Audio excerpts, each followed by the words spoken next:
En 2023, les envois de fonds vers l'Afrique subsaharienne ont atteint 54 milliards de dollars selon un rapport de la Banque mondiale. Une manne financière précieuse, mais en léger recul de 0,3% par rapport à l'année précédente. Le Nigeria reste le premier bénéficiaire des transferts de fonds des migrants avec 19,5 milliards de dollars, soit 36,1% du total régional. Loin derrière, le Ghana reçoit 4,6 milliards de dollars, suivi du Kenya avec 4,2 milliards, puis du Zimbabwe et du Sénégal. Ces pays font partie du top 10 des pays d'Afrique subsaharienne ayant reçu plus d'envois de fonds en 2023. Ces envois de fonds sont un pilier de l'économie pour plusieurs pays. La Gambie se distingue avec le plus fort ratio remise migratoire PIB atteignant 24,3%, suivi du Lesotho et des Comores. Ces transferts sont presque 1,5 fois supérieurs aux investissements directs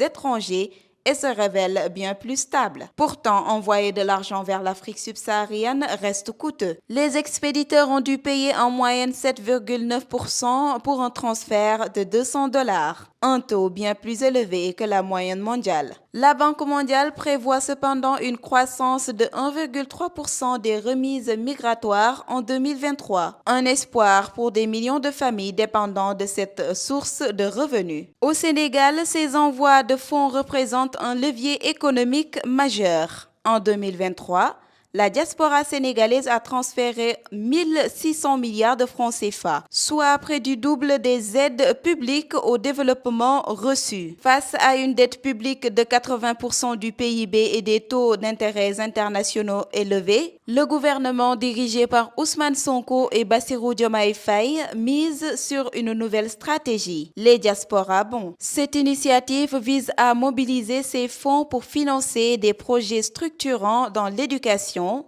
la santé et les infrastructures, au-delà des dépenses courantes et des investissements immobiliers individuels.